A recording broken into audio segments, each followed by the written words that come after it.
Sasa ni habari njema mwaka 2026 kama ilivyoandikwa katika kitabu cha nabii Isaya sura ya 61 mstari wa kwanza, ya kwamba Roho ya Bwana yu juu yangu, Bwana amenipaka mafuta kuwahubiria wenyekevu habari njema, amenituma ili kuwaganga waliovunjika mioyo, kuwatangazia mateka uhuru wao, na hao waliofungwa habari ya kufunguliwa kwao. Tena katika kitabu kitakatifu Matendo ya Mitume sura ya 2 mstari wa 17 imeandikwa, itakuwa siku za mwisho, asema Bwana, nitamwagia watu wote roho yangu, na wana wenu na binti zenu watatabiri, na vijana wenu wataona maono, na wazee wenu wataota ndoto, na siku zile nitawamwagia watumishi wangu wanaume kwa wanawake roho yangu, nao watatabiri. Sasa ni zamu yako.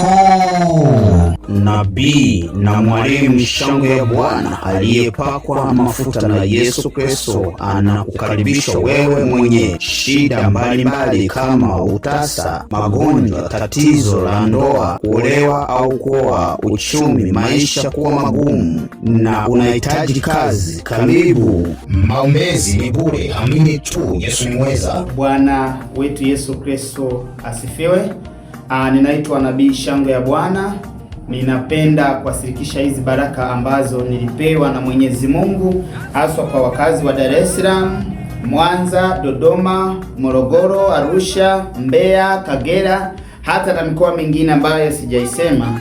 Ninapenda kuwasilisha hizi baraka ambazo nilipewa na Mungu. Kikubwa naomba muamini kwamba Mungu yupo na Mungu anatenda kazi. Wale walioko mbali ninaenda kutengeneza grupu la pamoja.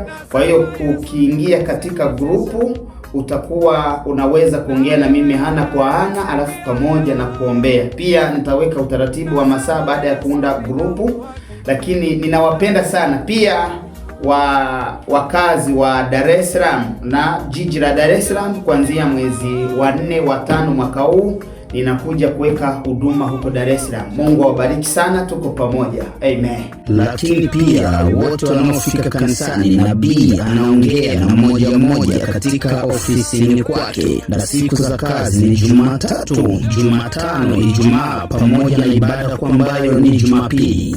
Na baada ya hayo yote, Nabii Shangwe ya Bwana huenda madhabahuni na kuombea wote ambao anakuwa ameongea nao. Karibu na wewe ukauone mkono wa Mwenyezi Mungu. Mungu akubariki. Amen.